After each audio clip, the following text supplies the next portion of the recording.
Hello everyone, welcome to the channel. Today's video is going to be another casual video, as you can probably tell in this setup. And I'm going to show you some controllers that I just bought recently. And those two are from AliExpress China, and this one is from Yahoo Japan. And they all have this transparent black color shell, which looks really cool. So let's take a look. So first is those two NES controllers. I bought those two on AliExpress for only $8. So it's $4 each. And here's the package. It comes with this clear protective case. And it has this nice black color transparent shell. The buttons feel okay, but the D-pad, I can already feel that it's not very good. Especially you can pretty much press the 4 directions at the same time, which means it doesn't have the pivot. But nonetheless, the shell is pretty good. The quality is okay.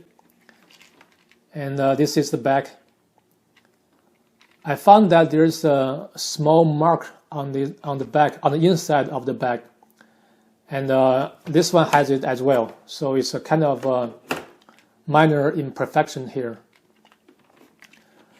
And then the wire is pretty thin compared to the real NES. Here I have let me show you this real NES, the original NES controller.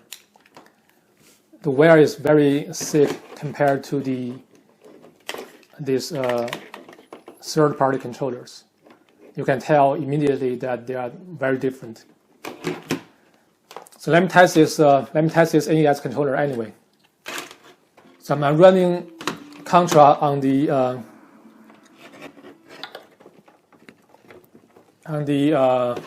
AV Famicom.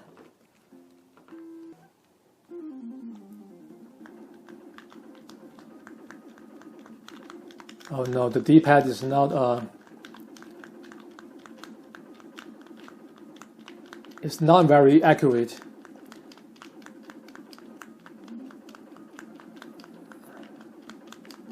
So if you press up or press down, sometimes it will register as a diagonal input. So yeah, the D-pad is definitely not as good as the original controller. It's a little bit loose, especially the diagonal input. But let me keep playing just a little bit. Oh shoot! I fell down the bridge, but that's fine. I can still get the spread gun. Yes. Okay. So compare this to the original NES controller, you can see the form factor is pretty accurate. It has the same size and thickness. But again, the D-pad is not as good as the original D-pad. But it's only $4, so can't really complain about that. I think even the shell alone is worth $4. Anyway, let's move on to the Super Nintendo.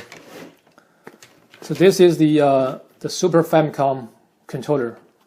It cost me about $25 without shipping, but the shipping fee can be, 10 or 15 or even $20, depends on where you are.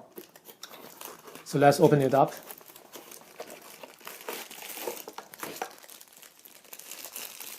It has this Super Famicom style, these colorful buttons. So let me compare this to the original Super NES controller.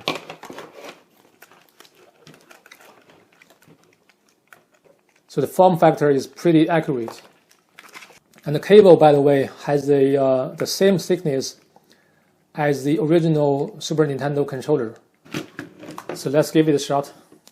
So whenever I touch the D-pad on these controllers, I always use Contra because of the the diagonal input. So let's see.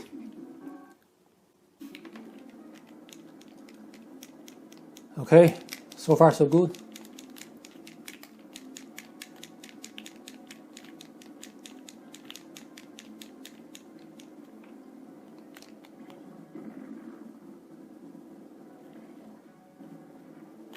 Oh, this is really good.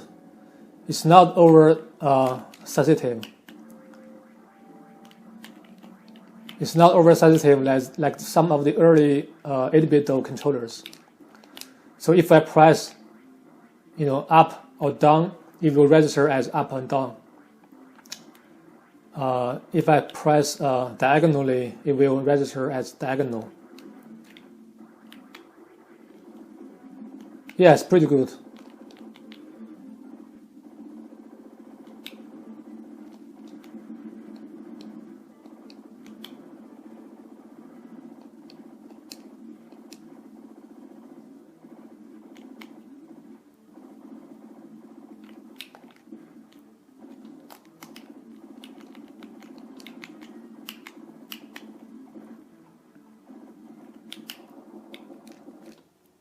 Okay, I think that's good enough. So the build quality is, I say it's pretty good.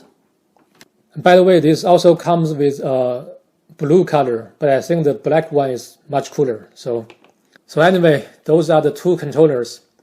This NES one is only $4 with shipping, but the D-pad is not as good. And this one is $25 plus shipping, but the D-pad is pretty accurate. It's on par with the original controller, and I recommend both. Even this is not as good, but it's pretty cheap. It's only $4. So yeah, that's it for today, and see you next time. 再见。